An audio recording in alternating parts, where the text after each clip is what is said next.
Life on the Mississippi by Mark Twain, Chapter 4. The Boy's Ambition. When I was a boy, there was but one permanent ambition among my comrades in our village. Footnote number 1, Hannibal, Missouri. On the west bank of the Mississippi River. That was to be a steamboatman. We had transient ambitions of other sorts, but they were only transient. When a circus came and went, it left us all burning to become clowns. The first Negro minstrel show that came to our section left us all suffering to try that kind of life. Now and then we had a hope that if we lived and were good, God would permit us to be pirates. These ambitions faded out, each in its turn, but the ambition to be a steamboatman always remained. Once a day a cheap, gaudy packet arrived upward from St. Louis, and another downward from Keokuk. Before these events, the day was glorious with expectancy. After them, the day was a dead and empty thing.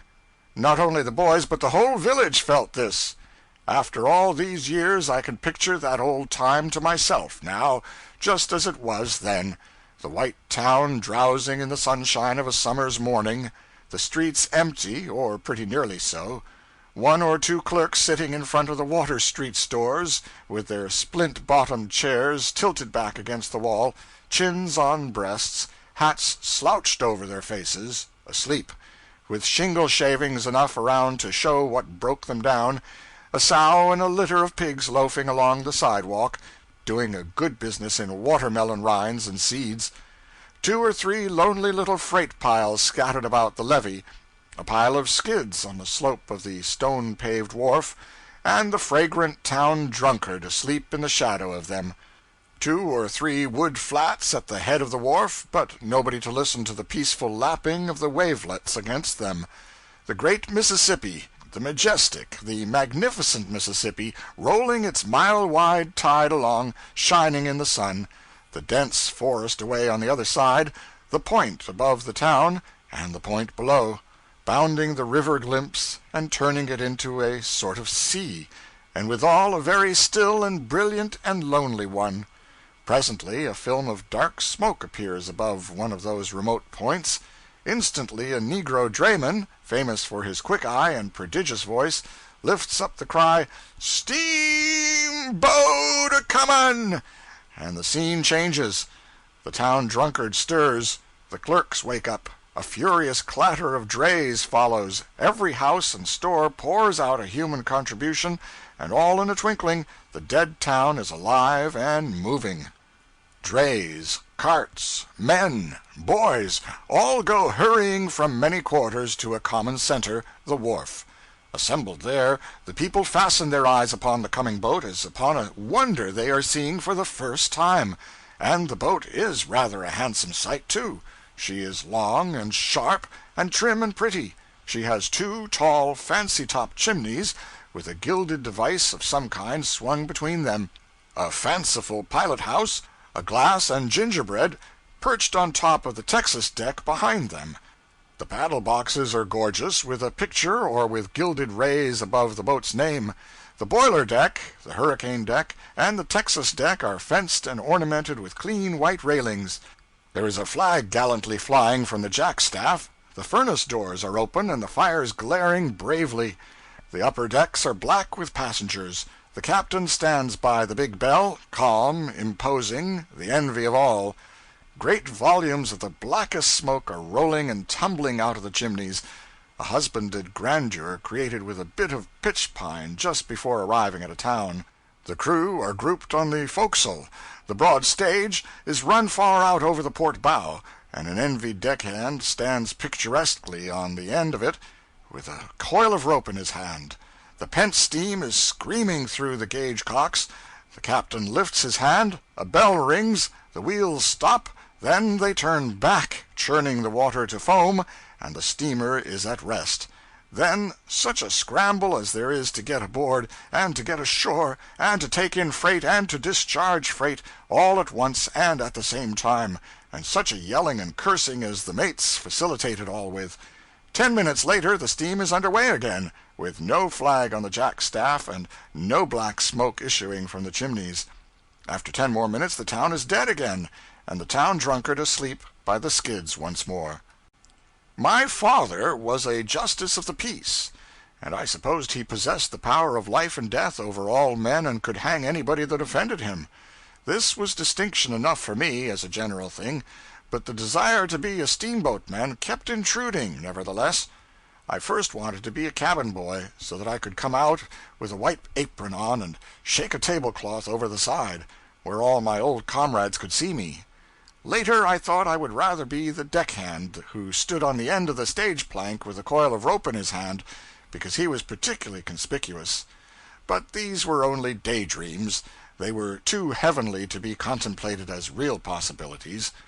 By and by one of our boys went away. He was not heard of for a long time. At last he turned up as apprentice engineer or striker on a steamboat. This thing shook the bottom out of all my Sunday school teachings. That boy had been notoriously worldly, and I just the reverse. Yet he was exalted to his eminence, and I left in obscurity and misery. There was nothing generous about this fellow in his greatness.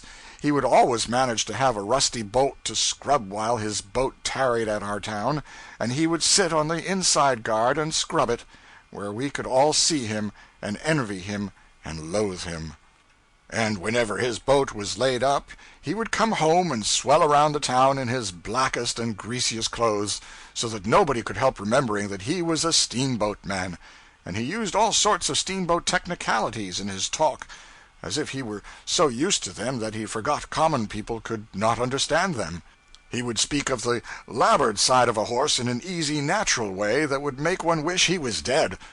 And he was always talking about St. Louis, like an old citizen.